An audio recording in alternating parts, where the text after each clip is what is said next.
All right. Good morning. Welcome to day one of Stowe Stats. It's pretty fun. Yeah, this one will take a little bit longer, I guess, as we explain like kind of what I'm looking at. But this is going to be the first 10 minutes of my day every day if I'm going to trade. I plan to trade today. We'll see what we get. So first thing I do is I pull up big chart. I like to use 30-minute candles. That's all I really need.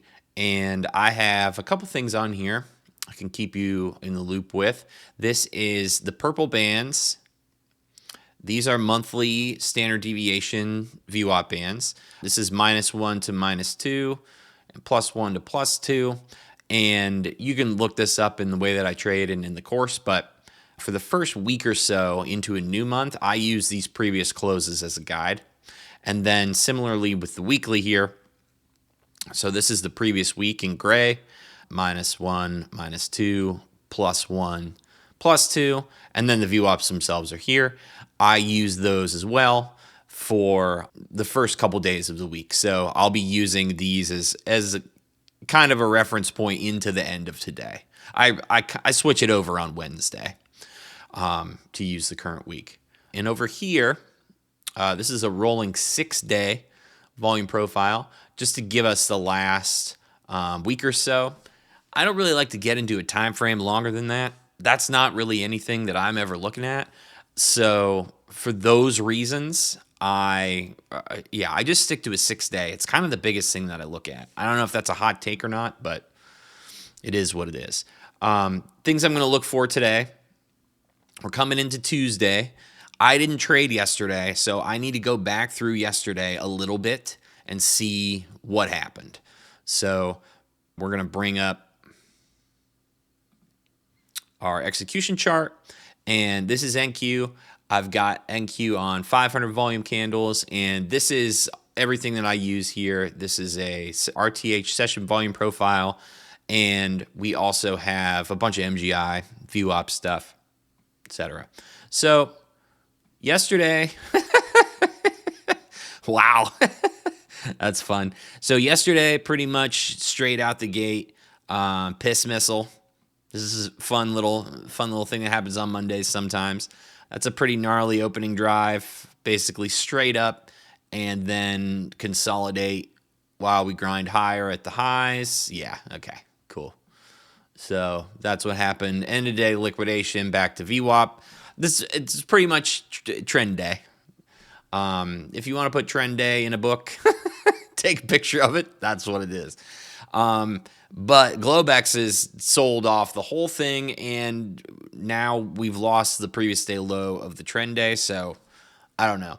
Who knows why any of this is happening? We're in the middle of some geopolitical stuff right now. It is what it is.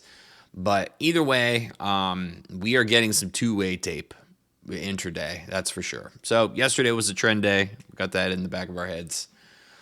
All right, we'll go back here. Now, one of the OFL tools I use is I have these balance areas that draw themselves. Saves me a lot of time. We're right at the bottom of one now, 446. If you look at the 6-day profile, obviously we see a big node here, a tail here. This is a little stuck volume up here. That's interesting. All these folks got hosed on this down day on, what was that, Thursday? Yeah, Thursday was pretty gnarly. But nothing really to write home about here other than we are at the bottom of this day. We are below the previous monthly -1 and almost the previous monthly -2. We are below the previous week -2. So these two trends are aligned down. That's not great for me because I don't like to short things. We're also below the monthly open, below the weekly open. We are below the previous week low, below the previous week value area low. So, I mean, are we going to work our way out of this range? Maybe. Have we ever done that this month? No. Or this year? No. So I don't know. It's been a mean reverting market this whole time, so that just gives me some pause. to think that we're going to break out to the downside. It just seems like we can't, no matter what it is. So, yeah. So that's good for NQ. We're going to, my plan for this, wait to see what the day type is, play the day type, be a scalper today. I'm not trying to hit the bottom of this. I'm also not trying to grab longs that I think are going to come all the way back here to the middle of value when we're clearly, in the higher-ish time frames trending down. I just don't want to. If we can get above 723, 735, we get above this stuff, we get above this little node here, we'll just call it 24, 700. If we get above here and start partying, then I can think about coming back up here to previous, where was that? Yeah, it was previous day high. Man, this is a big range. That's crazy. That's great. Great for us. Yeah, that's my plan today for NQ. Be a scalper, watch 24, 700, kind of as my pivot if I want to start trying to party and look for the other side of this value here at, I just call it 25K. But should be plenty of scalps for us to grab intraday. All right, so let's switch over to ES. Just kind of like to get its vibes too. This chart's the same, set up exactly the same way. You can see the volume profile on ES looks pretty similar to what we saw in NQ. Tail here, little node here at 6,800. That's interesting. I mean, we can probably call that a pivot. Lots of volume up here, and a little more stuck volume at the top than at the bottom. Similarly, these dudes put a lot of work in, and were, sellers won this auction for sure. It's tough to stay. It's tough for ES doesn't like to stay in those monthly bands. Once those things are developed, it really hates it up there. Wouldn't be surprised if this is the 1.5. I should throw those on there. I've been using those a little bit. I mean, even this, like, once it got in there, it really stayed in there. And once it got out, it got back out. So you can see these monthly bands are pretty good guides. I don't trade them like trade levels off of them, but when I see price come down there and start to work and start to wiggle, I get interested for a mean reversion as long as that slope is flat. ES doing a more meaningful work leaving the range, though. It's lost this bottom of its balance area. We've got 6,800 here. So I think the plan for ES today, same as NQ, be a scalper. It's Tuesday. So we'll just see what we can get. Tuesday's not historically like a super fun, crazy time day. It's one of the least likely to trend, pretty sure. Maybe I made that up. I don't know. But anyway, and then we'll watch this previous month low here. So 6,750, 6,800, pretty much the whole overnight range here that they put in. Just keep an eye on that.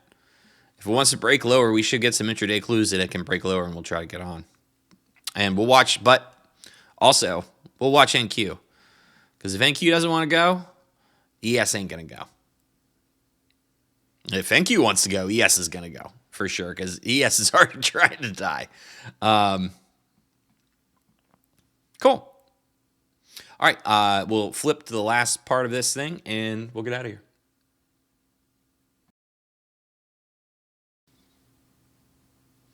All right, this last little bit, I just want to share this with you. This is what I do every day. Before I trade, like kind of the first thing I do as soon as my alarm goes off in the morning, before I even look at my phone, before I do anything, I meditate for 15 minutes. I like to just I kind of shop around on the YouTube a little bit. I mix it up, and I just do guided morning meditation with positive affirmations. It's just something that helps you visualize yourself going through the day, doing the things that you need to do that day with a positive mindset, calm, collected, in control, those sorts of things. It just makes me feel better. Helps me start the day on a good foot. And I notice that if I don't do it, I have a much worse day. than if I do. So yeah, I recommend doing that. Could help you. Give it a shot. I also rate my anxiety level, scale of 1 to 10. I'll give it a 2, which is like as low as mine could ever be, pretty much. My sleep and health, I'm feeling good. I kind of slept like garbage. I was up way too late working on this stuff, working on some other stuff. Also, Claude was down for a while, so I was fighting. I was like, is he back? Is he back? Next check-in, do I have any outside stressors or obligations going on today? This is anything that, like, this could be an appointment, any work-related stuff that is not trading related, anything to do with my kid, anything to do with anything like that. So if I have anything going on, it kind of sits in the back of my head while I'm trading, and it's good to be aware that that's going to be there for the day. Luckily today, I don't have anything. I'm just here to calmly trade and take what the market wants to give me. And when I'm done, I'm going to go to Costco. But that's not looming over my head. I like doing that. Trading account stability. I like to check in on how the account is going and how my trading is going at the moment with that account. This account's brand new starting today, so 10 out of 10. If we're in a drawdown, that number is not going to be a 10. If we're doing great, that number's a 10. So this is not about like anything other than the actual number. I just need to know, is that account getting close to the point where we might lose it? Is that account doubled? Things like that. And that'll give me a little clue on my own confidence and my own ability to size and take trades. It's a little clue for later, we'll get into it. Plan size for today, 5 micros MNQ. It's probably going to be less, but 5 to 8 MNQ, 1 to 2 minis. We'll see how fast CS is moving. I mean, this is a pretty big range overnight, so this thing could be whipping around. We might move to MES. Daily loss limit, $1,000. Max profit target, $2,000. If I hit the 2K, I'll give myself one more chance there, one more A+ trade if it shows back up, but we're never going to lose. We're never going to not take home at least $1,750. So that's the plan. All right, cool. Well, thanks for hanging. And yeah, let me know what you think about this. Stay safe out there today, and I will see you tonight. We'll go over any trades that I took, and we'll see what happens. All right.